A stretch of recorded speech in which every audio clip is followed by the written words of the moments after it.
Hello everyone, Adam from Ignition Games here, just with a quick demonstration of the database driven networking kit for Unity. So we've got our simple connection level opened here. It includes just a ground plane. We've got just a cube here that's hidden under the ground. When the data is loaded, the cube's position gets moved to a value stored in the database. So that's just how we can see that the data is loading and how we can just use the data to manipulate world objects or just use database information as like a reference. So if we needed to store inventory or anything like that, just showing how that's possible. So let's quickly just play the example here. So the data gets loaded and the cube gets moved up. So we've got some console output here. This will all make sense in a second. So first what we'll do is we'll focus on this. This string here is returned back from the PHP page, which is grabbed from the database. So all it is a bunch of database columns that we have for each player that's in our game, and we have columns that start with data underscore. And in the database, if you want your data or a specific column to actually be sent to Unity, you have to tag it with data underscore and your whatever name you want. So all of these columns except for server time, which is manually added into our PHP function that sends this string back. So what it does is we just send a www uh, www request using Unity's www class to a PHP file that's included with, actually there's a few files depending on the example, included with the kit here.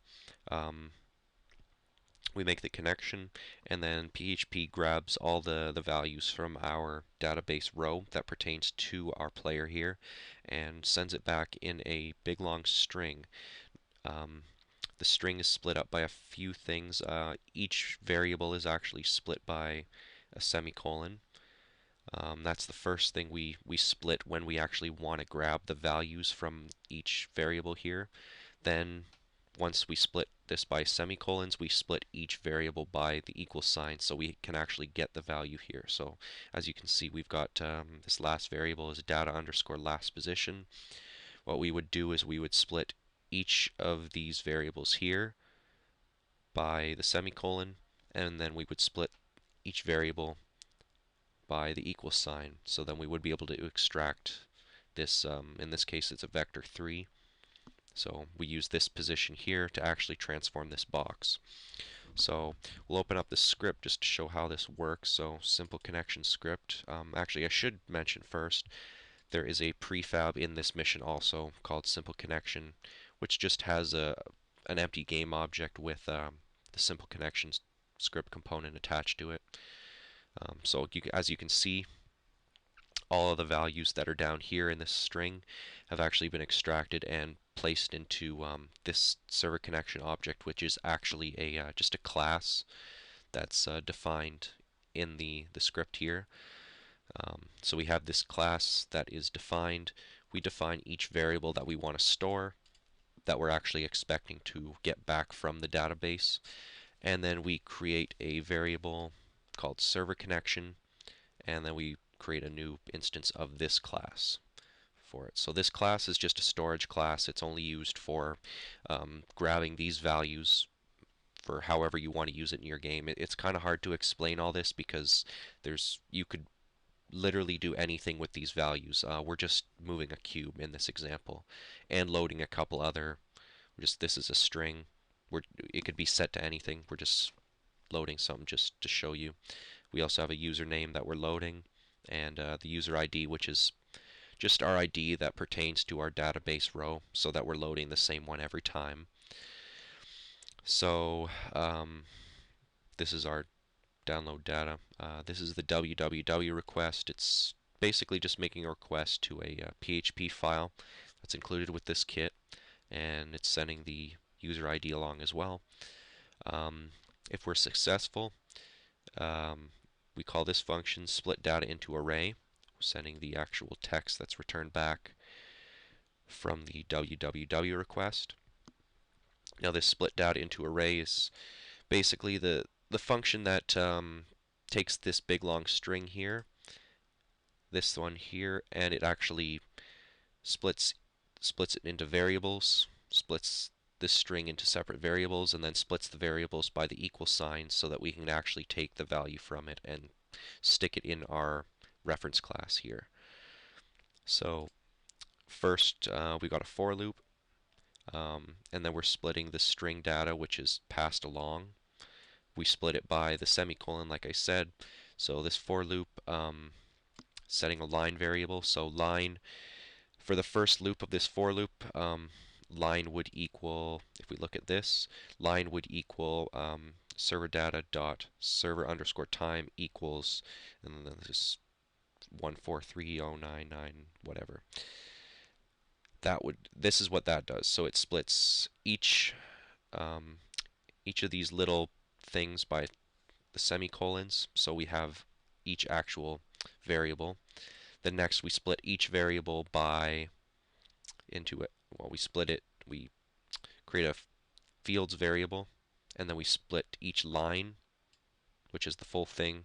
We split it by the equal sign. So now fields, it's set up as a string, an array string. Field 0 would be the variable name. So if we use this as a reference, let's just say we're using this last one. Field 0 would be data underscore last position. Fields 1 would be our actual value that we want to actually stick in our reference class. So we go through each one. Now this is, like I said before, it's important that we know the order of the values that are coming in this string that the PHP sends, because this is the important part. It doesn't matter what the order of the class is, the class variables. All that matters is the order of the string that's coming in, and you control this by actually what is physically in the database. So you have to set your database up first, and then you look at your database, and then you set up this function to basically take in each variable in the order in which it's being sent. So if we take a look at this, case 0, this is manually added in, this server time one. It's not actually part of the database because it's PHP. It's actually from a PHP function called time. It returns back the current time on the server. We just use this. We could use this for many things. We could use it as a reference for the um, last time you loaded your game, so you could get the last time you connected, and then you could get the current server time, and you could figure out the amount of time between your last connection. Just stuff like that. It could be used for a lot of things. Then we go down to our next one, and again this is a for loop. Then we go to a switch case, so it's controlled by this line count, which is incremented down here. So case 0, which would be the first variable in our string, which in this case is the server time. Second one would be data ID. Third, data username. And you can see this here. We just got some comments just to make it easier to know what's going on. One thing to note that how our class is set up, we actually have data types associated with our variables. So ID is an integer, username is a string, and server time is an integer. It's important that you are properly setting your variables. So like I said, ID was an integer. Fields is a string. It's always going to be a string because our big long string that we're manipulating and extracting from, again, it's broken into smaller strings. So if you were working with an integer, a float, double, whatever, you have to actually parse it into the format that you're actually sticking in, which in this case, ID, like I said, is an integer. Username was a string. This is also a string, so we don't have to do anything special to it. And then we have our position, which our cube is moved to. Um, this handy little function just down here, it's just a helper function. So it parses a string into uh, an actual vector3 format that can be used and put into this last position variable. Now back up to here, we called that with the data received, our big long string, and then we're calling load something, which is just a dummy function, which in this case, all we do with it, our mover object, we set cube, set that variable to whatever mover object the game object for that is. We call cube transform position. We set it to the our reference class. We set it to the last position that we downloaded. So that's really all we're doing here. It's just showing how you can load simple data. You can load as many variables as you want. You could do anything with this, really. I mean, this could be used for a game like Clash of Clans. You could create a game like Clash of Clans in Unity. That's one of the major points about this kit, is the ability to do stuff like games like that. You're able to load data, and we actually include an example here called World Loader. It does essentially the same thing. It dynamically creates the game, or the flat plane that we have here, and then we are able to place buildings. And whenever we load the game again here, these buildings will be loaded again. So what this does is it includes a class that allows us to um, update the database with new events that happen, so like placing a building, and then again, just like the simple connection class, we're able to download the current state that's in the database and then instantiate all these buildings based on our data that's received. So just stuff like this. The world loader script is the exact same, except we just include more. Um, for this example, we load an amount of gold that we've got and an amount of diamonds. What we also do is we create another class actually that is just for buildings, that stores the building type, which this is just pertaining to a prefab that's inside of a resources folder. And then we have a position for each building. And again, you can see the same thing, server return text. It's just loading the string from the database into a readable format that Unity uses. And like you can see here, data underscore buildings is equal to just space split values. So obviously the first value is the prefab name, and the second value is the position. Again, we just keep doing this. Second building is, again, named building 1, or not named it, but that's the prefab we want, and then our position. So again, that's the whole point here. You load it.